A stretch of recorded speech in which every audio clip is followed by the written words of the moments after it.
بسم الله الرحمن الرحيم الحمد لله رب العالمين والصلاة والسلام على أشرف الأنبياء والمرسلين نبينا محمد وعلى آله وصحبه أجمعين أما بعد. On poursuit Inch'Allah tabaraka wa ta'ala notre lecture du Mukhtasar du Cheikh Al-Qadi Abu Shuja' Ahmed ibn al-Hussein al-Asfahani al-Abbadani al-Shafi'i wa rahmatullahi alayhi wa rahmatan wasi'a. Nous sommes toujours dans le Kitab al-Tahara, dans le livre de la purification, et nous sommes arrivés à un nouveau fasl, à un nouveau chapitre qui concerne Nawaqidi al-Wudu. Nawaqidi al-Wudu, ce qui annule les ablutions.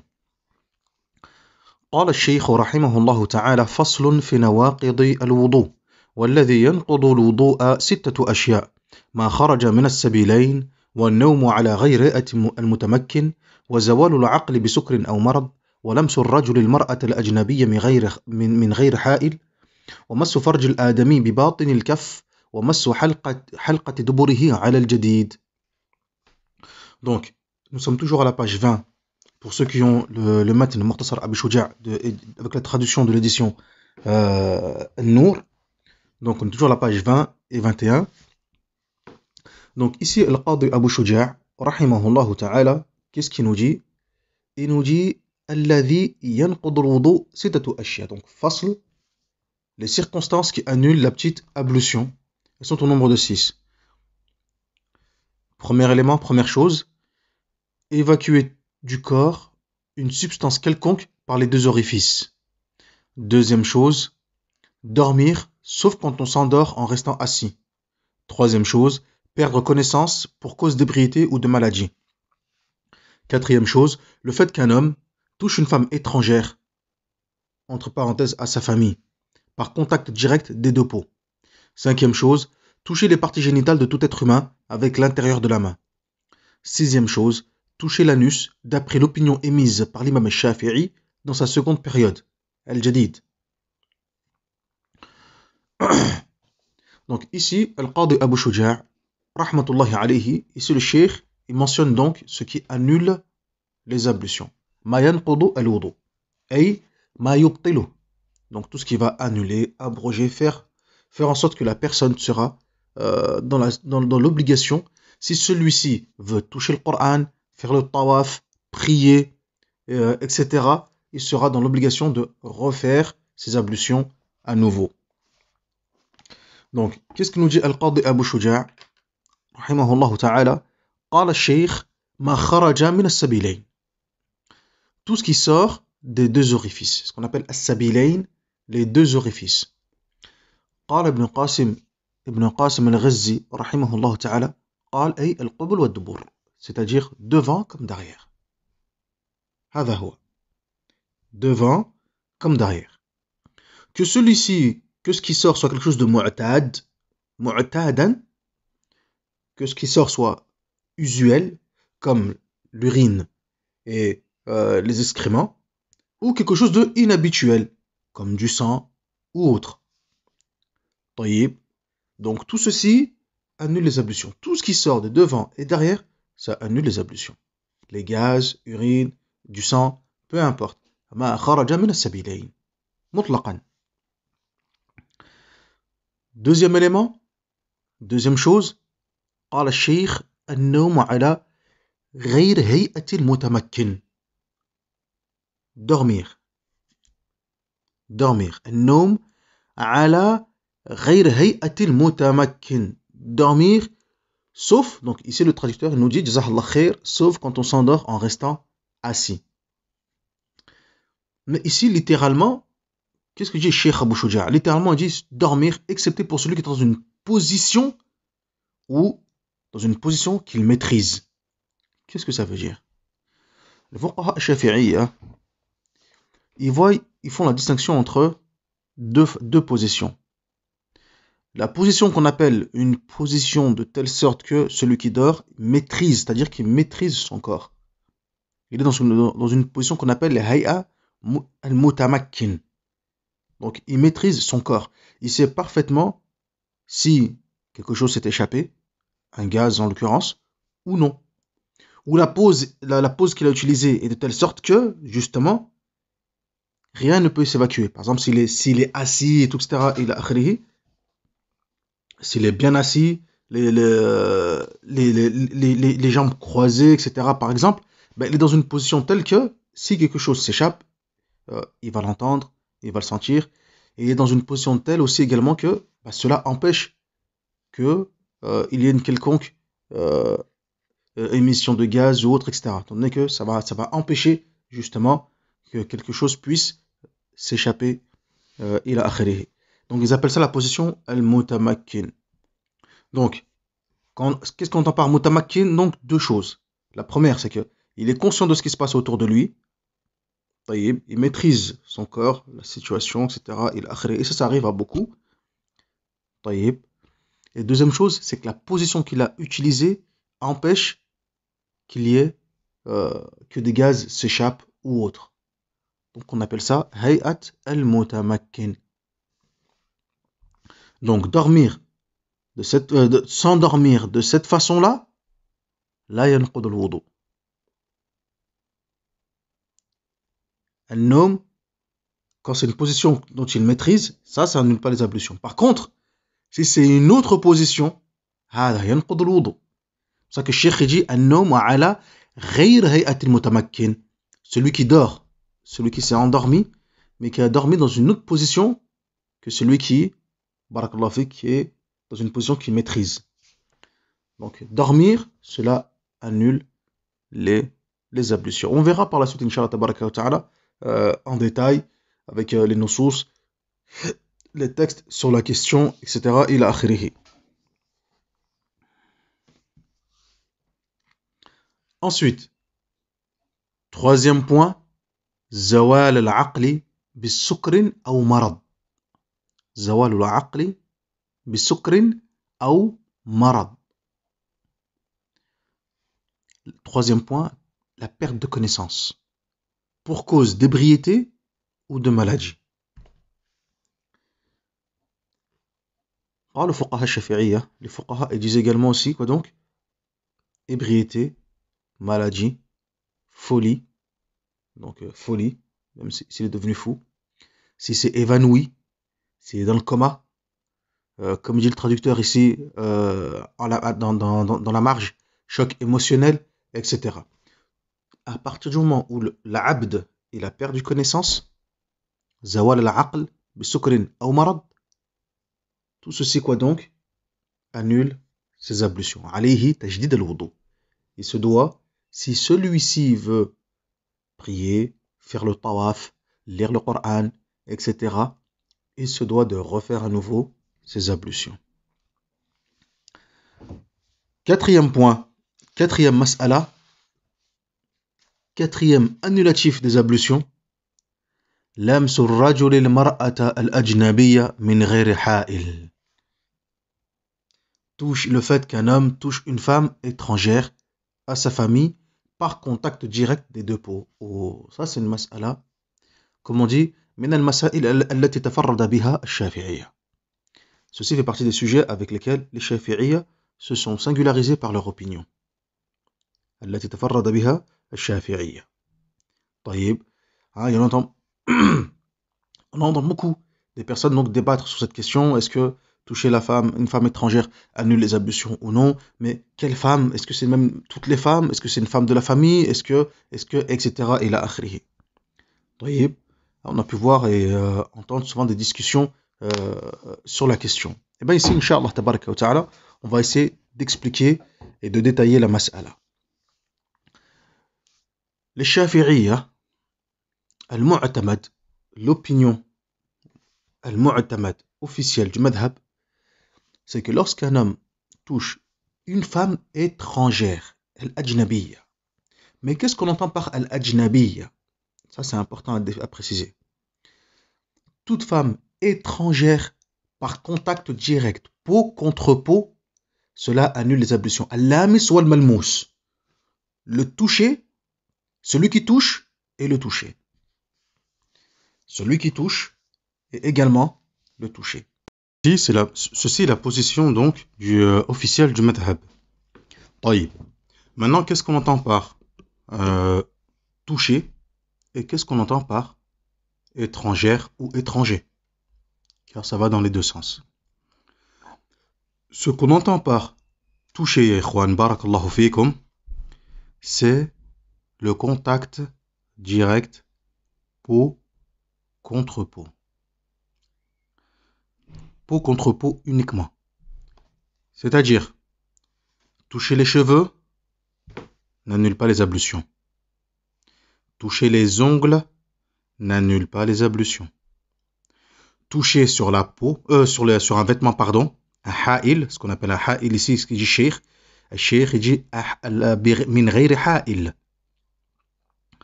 sans avoir un élément intermédiaire. Donc, toucher un vêtement, que la femme porte des gants, mathalan, la femme porte des gants et elle touche les mains la main d'un homme étranger, etc. Tout ceci n'annule pas les ablutions.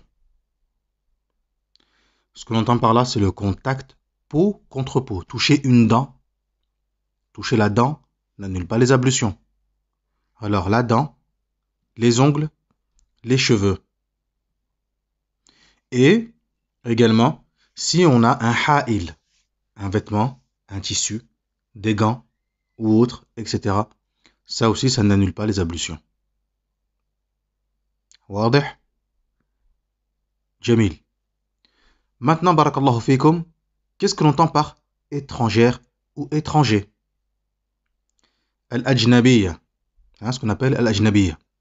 Ya ikhwan, il y a un terme qui est très important qu'il faut savoir, un point, c'est que dans la langue arabe, chez les fuqaha, chez les fuqaha, ce sont shafi'iyya et d'autres, mais chez les fuqaha, lorsqu'on parle de al-mar'atu al-ajnabiyya, la femme étrangère, etc., le terme ajnabi ne signifie pas le terme ajnabi barakallahu fikum comme il est utilisé aujourd'hui, dans le sens celui qui n'est pas citoyen de notre pays, le visiteur, etc. Ça c'est important à connaître. C'est pour ça que le vocabulaire des fuqaha, le sens voulu par les fuqaha, etc., il est important de connaître leur sens afin de ne pas être induit en erreur.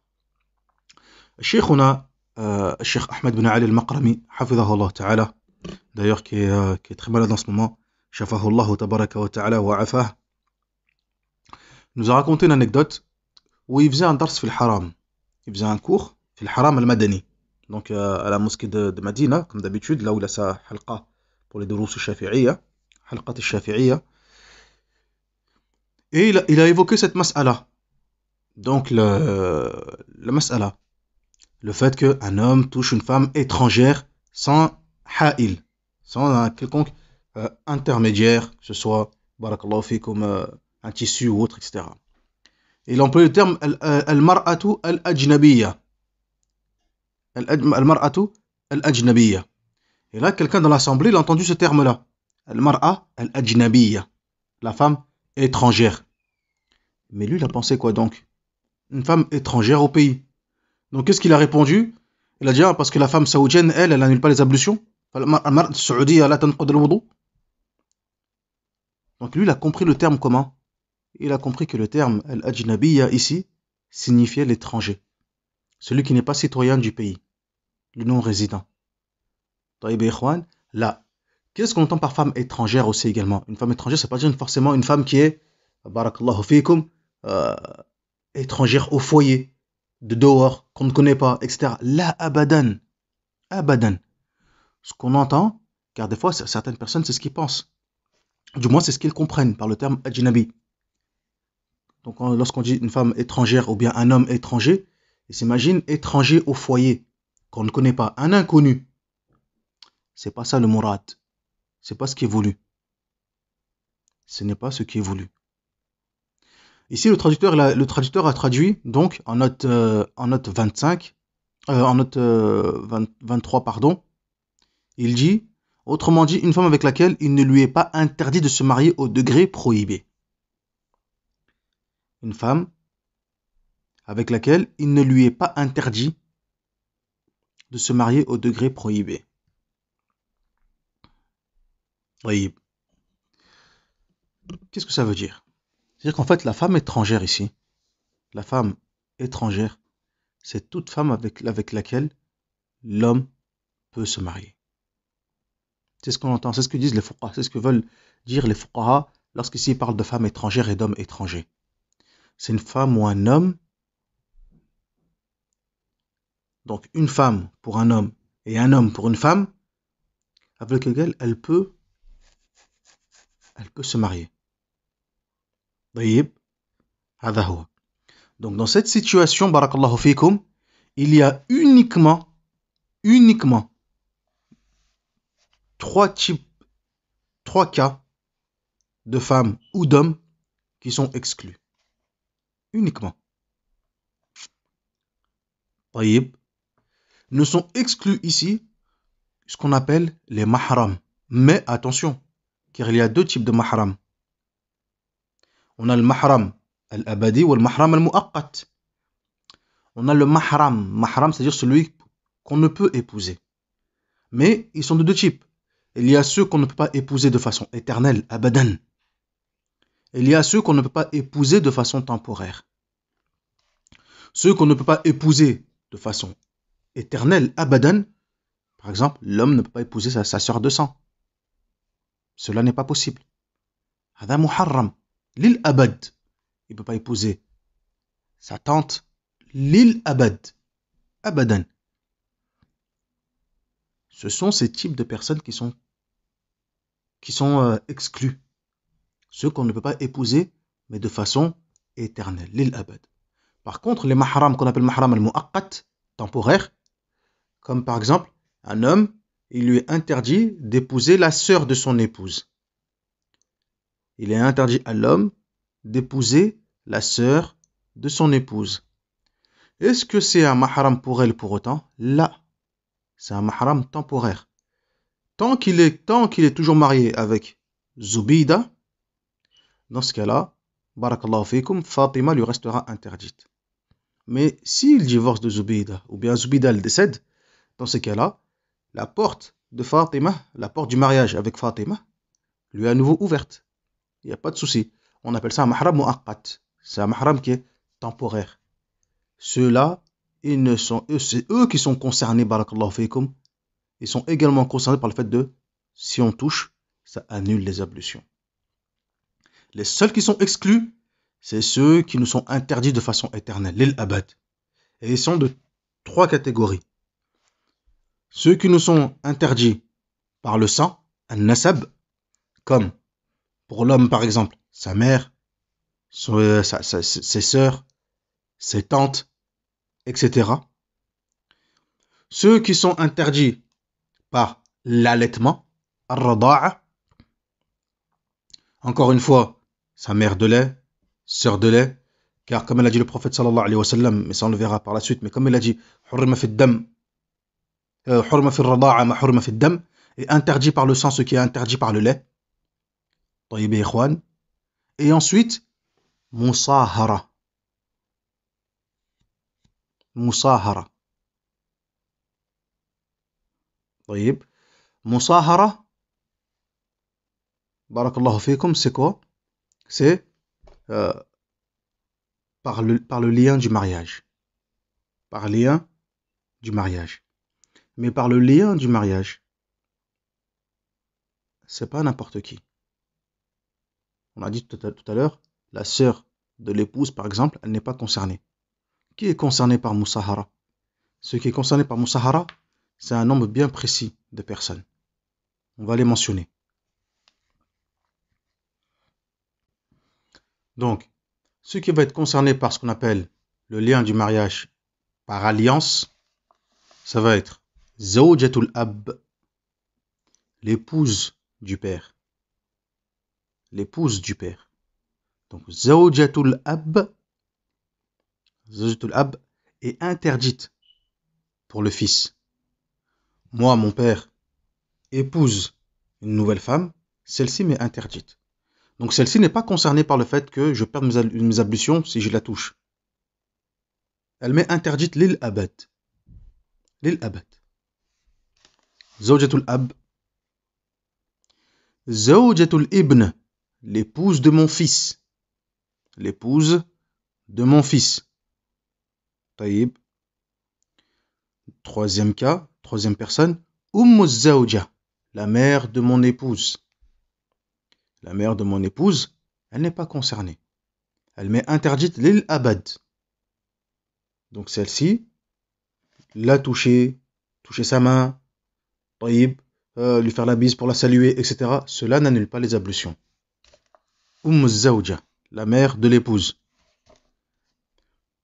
Et enfin, quatrième cas, bint zawja al-madkhulu biha. Bint zawja al-madkhulu biha. Quatrième point, la fille de l'épouse dont le mariage a été consommé. Aujourd'hui, j'épouse une dame. Celle-ci a un enfant. Un enfant qui a atteint la puberté. طيب, un enfant qui a atteint la puberté, 17 ans, 18, 16, peu importe, على كل حال, ولكن بالغة. طيب, cette fille-là, aujourd'hui, à l'instant T, même si elle a un عقد الزواج, même si j'ai épousé sa mère, أمها, cette fille-là, si j'ai un quelconque contact avec elle, peau contre peau, mes ablutions sont annulées. Sauf, par contre, une fois que le mariage aura été consommé, là non. هذا هو الشرع. On verra par la suite, Inch'Allah tabaraka wa ta'ala, les adillah, les preuves sur la question بإذن azza wa jal. لكن هذا هو الحكم. واضح? C'est clair? On répète la mas'ala, Inch'Allah tabaraka wa ta'ala. Le contact direct, peau contre peau, entre deux personnes de sexe opposé, pubères, annule les ablutions. Si c'est peau contre peau, ya ikhwan, peau contre peau, cela annule les ablutions. طيب, c'est ça la qa'ida. Ça, c'est la règle. Maintenant, l'exception, al-istithna, qu'est-ce qu'on sort de cela? Toucher la dent, les ongles, les cheveux, ça c'est l'exception. Exception. طيب, du point de vue des femmes ou des hommes, peu importe, etc., mais qui ne sont pas concernés également, ce sont les mahram. Mahram lil abad, ceux qui nous sont interdits de façon éternelle. Et ceux-là sont dans trois catégories, sont de trois catégories. Ceux par le sang, ou bien par l'allaitement, ou bien par alliance. Par le sang, on sait c'est qui. Donc, c'est tante, c'est mère, pardon, mère, fille, sœur, taïb, tante, grand-mère, fille, petite fille. Tout cela, barakallahu fikum, ce sont des mahram lil abad. Ils sont interdits. طيب يا إخوان, ils ne sont interdits lil abad. Donc ils ne sont pas concernés par la règle initiale du toucher direct entre deux sexes pubères, deux personnes de sexe opposé, annulent les ablutions, etc. Ils ne sont pas concernés. Mumtaz, Jamil. Deuxième catégorie, l'allaitement. Conformément au hadith du prophète sallallahu alayhi wa sallam, حرم في الرضاعة ما حرم في الدم, est interdit par l'allaitement ce qui est interdit par le sang. Donc tout ce qu'on a évoqué pour le sang, la même chose pour الرضاعة. Et enfin l'alliance, mais pas n'importe quel type d'alliance. Dans l'alliance, il y a uniquement que 4 personnes, uniquement, faqat, 4 personnes, qui sont l'épouse du père, l'épouse du père, l'épouse du fils, la mère de l'épouse et la fille de l'épouse dont le mariage a été consommé. طيب. et vice-versa. Par exemple, là, on a dit l'épouse de la mère. Mais on peut dire quoi donc? On peut dire aussi, on a dit l'épouse du père, mais on peut dire aussi l'épouse de la mère. Ça revient au même. De toute façon, on l'a évoqué à la fin, dans la fille dont le mariage a été consommé. Donc, pour la fille, elle, si maintenant, elle, cette fille-là qui lui met Mukhtasar al-Bouchouja, et elle veut comprendre, pour elle, ça va être, l'épouse l'époux de ma mère. L'époux de ma mère, là, c'est un mahram abadi, ma fi ishkal. Zawj al-Umm. طيب. Donc tout ceci, يا إخوان, c'est واضح. زوجة الابن. زوجة الابن. L'épouse du fils.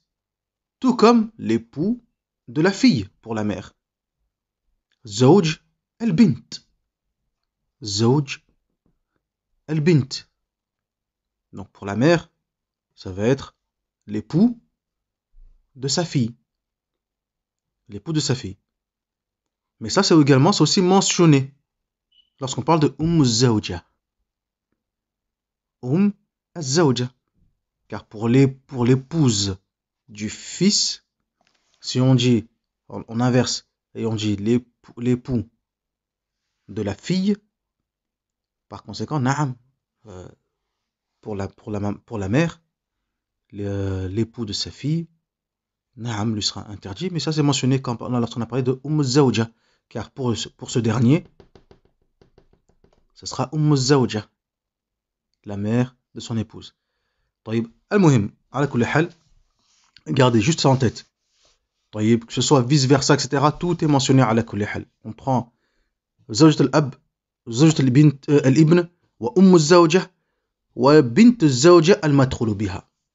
Avec ces quatre, toutes les circonstances, toutes les situations éventuelles sont mentionnées. Bihamdillahi Rabbil Alamin yakfi. Inch'Allah tabaraka wa ta'ala. Tamam, parce que si on retourne les situations, etc., on se retrouve dans une autre situation en fait, donc c'est pas la peine de l'évoquer vu que ce jeu-là est déjà évoqué. Donc, par alliance, il y a uniquement que 4 personnes.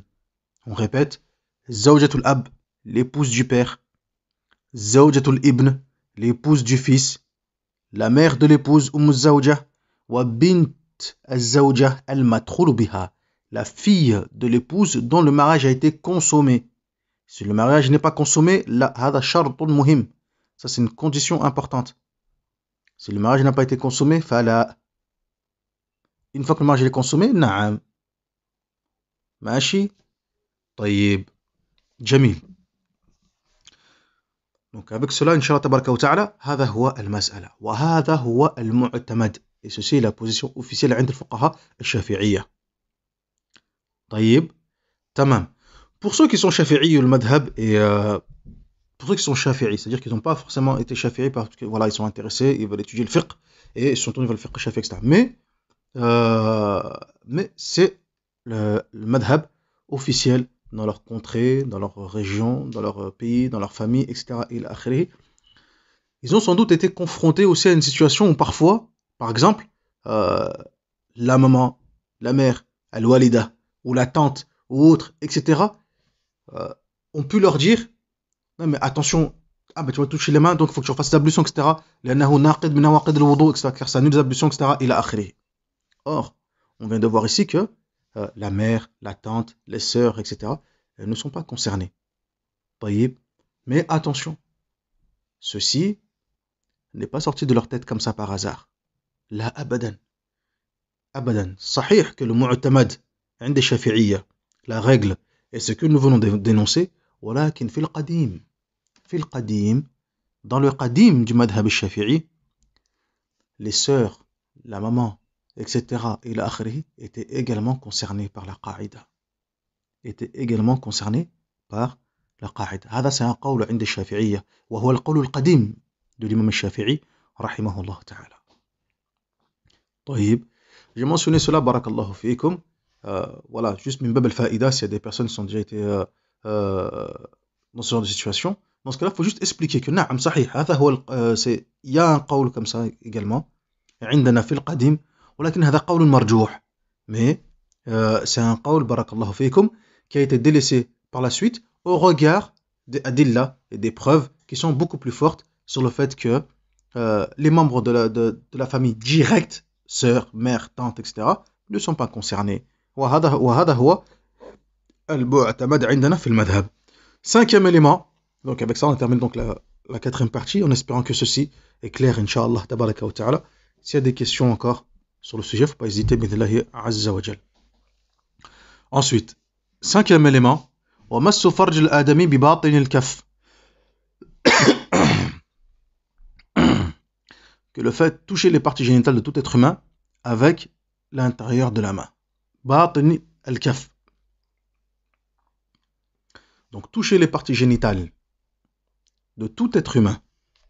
De tout être humain. Barakallahu fikum. هذا ينقض الوضوء. Tout être humain. Attention, عند فقهاء الشافعية يا إخوان, comme dit Ibn Qasim al-Ghazi rahmatullahi alayh, que ce soit tes propres parties ou autres d'une autre personne, donc de l'épouse ou autre, etc. Que ce soit un homme ou une femme, que ce soit un enfant ou une grande personne, vivant ou mort, peu importe. Par contre, il y a une mas'ala que j'ai pas mentionnée concernant le quatrième point, toucher une femme étrangère. Ya ikhwan, l'épouse est concernée. Toucher son épouse est concernée. Car ici, lorsqu'on parle de femme étrangère, c'est-à-dire une femme que tu peux épouser. Mais celle que tu as déjà épousée, min babin aoula, elle rentre en premier lieu, vu que tu l'as épousée. Donc encore une fois, lorsqu'on parle de femme étrangère, c'est pas une femme qui était inconnue ou étrangère au foyer. C'est une femme que tu peux épouser. Une femme que tu peux épouser. Ça qu'on entend par étrangère, la femme avec laquelle on peut se marier. Tout ce qu'on a mentionné comme exception, c'est les femmes qu'on ne peut pas se marier, justement. On ne peut pas se marier avec elles. Lil abad. Pour l'éternité. Taïb, hada huwa. Donc la femme, l'épouse ou bien l'époux sont également concernés. Et lorsqu'il y a le toucher, qui perd ses ablutions? Le toucher ou celui qui touche? Les deux. Al-lamis wal malmous. Al-lamis wa al-malmous. Le toucher et le ou la touché. Celui qui touche et le ou la touché. Les deux perdent les ablutions. طيب. Donc je reviens à la mas'ala de toucher les parties intimes. Donc, qu'est-ce que dit Ibn Qasim al-Ghazi rahmatullahi alayhi rahmatan wasi'a? Donc, qui touche ses propres parties génitales, ou bien celles de son épouse ou de son époux, ou bien que ce soit un homme ou une femme, etc.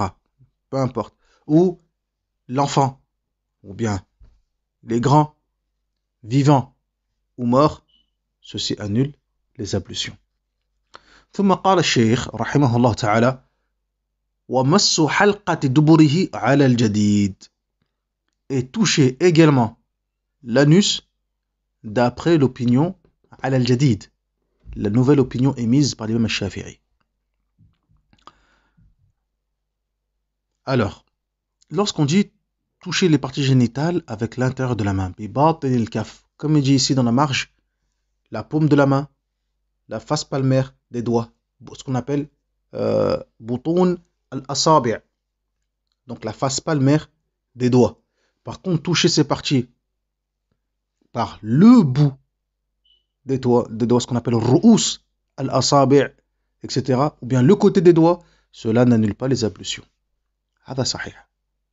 هذا هو المعتمد في المذهب.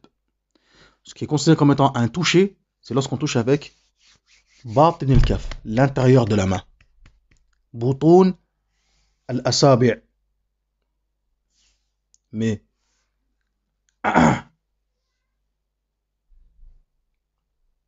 تمام. Donc, comme dit Ibn Qasim al-Ghazi, وخرج بباطن الكف وظاهره وحرفه ورؤوس الأصابع وما بينها فلا نقض بذلك. Donc, qu'est-ce qui enlève? Qu'est-ce qu'on exclut lorsqu'on parle de l'intérieur de la main? باطن الكف, la paume, ça exclut le dos de la main, ça exclut les côtés des doigts, ça exclut l'extrémité des doigts, etc. طيب. على الجديد. Qu'est-ce que ça veut dire على الجديد? Cela signifie deux choses. Premièrement, c'est que l'imam al-Shafi'i il avait un autre avis qui était l'avis du Qadim, avant. C'est-à-dire qu'à al-Qadim, l'imam al-Shafi'i considérait que toucher l'anus, ça n'annulait pas les ablutions. Mais il est revenu cet avis à al-Jadid. C'est le premier élément. Deuxième élément, comme je dis dans la marge, al-Jadid, c'est un mot technique qui désigne l'avis écrit ou oral émis par l'imam al-Shafi'i pendant sa période lorsqu'il est rentré en Égypte. Comme on l'a vu dans les durous fil fiqh sur le madhab al-Shafi'i. Wal-Qadim désigne toute parole, toute fatwa, tout écrit de l'imam al-Shafi'i, pas uniquement dans son hujjah, pas uniquement dans al-hujjah, il y a al-risala, al-qadima également, etc. Tous ces livres-là, barakallahu fikum, avant que l'imam al-Shafi'i entre en Égypte. Tout ce qui est avant l'Égypte est considéré comme étant le qadim. Ensuite, lorsque pour une même question on trouve un avis qadim de l'imam et un autre jadid, on prendra toujours en compte le jadid, sauf 22 questions. Et non 17, pour lesquelles les docteurs shafi'ites postérieurs ont retenu et validé l'avis du qadim. Ça là, cette petite marge où il y a marqué sauf 22 questions, هذا في محل نزاع. Ça c'est mahal niza' entre les shafi'iyya. On a déjà parlé de cette mas'ala, mais ça c'est une mas'ala dans laquelle les shafi'iyya, ils sont pas forcément tous d'accord. Certains disent 22, d'autres disent 17, d'autres disent 18, d'autres disent uniquement 8 ou 9, d'autres ont mentionné une trentaine comme Ibn Mulaqqin al-Shafi'i dans Umdat al-Muhtaj, une trentaine de mas'ala. Al-Muhim, quoi qu'il en soit, comme il a dit l'imam al-Nawawi rahimahullah ta'ala dans Minhaj al-Talibin, qu'est-ce qu'il a dit? Al-Mu'tamad, c'est al-Jadid illa fi bid'a masail. هذا هو فقط. Que l'avis prépondérant, c'est le Jadid. L'avis officiel, al-Jadid, excepté certaines masail. Quelques masail, فقط. هذا هو. قال ابن المطير اليمني في الديباج شرح المنهاج قال أي بضع 20 مسألة. Qu'est-ce qu'il a dit Ibn Mutayr? Il a dit à peu près une vingtaine de mas'ala. À peu près une vingtaine de mas'ala. هذا هو. Après tahdidi, mais exactement combien? هذا في محل خلاف ونزاع بين فقهاء الشافعية. المهم, nous ce qui nous intéresse c'est quoi donc? C'est que ici, le sixième point annule les ablutions. Toucher l'anus. De la même façon, بباطن الكف. De la même façon, barakallahu fikum, que toucher les parties génitales, c'est-à-dire بباطن الكف, avec l'intérieur de la main. وهذا هو المعتمد كما قال الإمام الباجوري رحمة الله عليه. Comme l'a dit l'imam al-Bajuri, ceci est le mu'tamad. Tandis que l'autre avis de l'imam Shafi'i fil qadim sur le fait que cela n'annule pas les ablutions, c'est un avis qui est ضعيف. كما قال الإمام الباجوري رحمة الله عليه رحمة واسعة. نكتفي بهذا المقدار. On va s'arrêter là Inch'Allah tabaraka wa ta'ala. Walhamdulillahi rabbil alamin. Et Inch'Allah tabaraka wa ta'ala dans la prochaine lecture, on va essayer de voir justement, de revoir ces éléments-là, walakin bil adillah, avec les preuves de ces sujets, Inch'Allah tabaraka wa ta'ala. Alhamdulillahi rabbil alamin. وصل اللهم على نبينا محمد وعلى آله وصحبه أجمعين. سبحانك اللهم وبحمدك أشهد أن لا إله إلا أنت أستغفرك وأتوب إليك.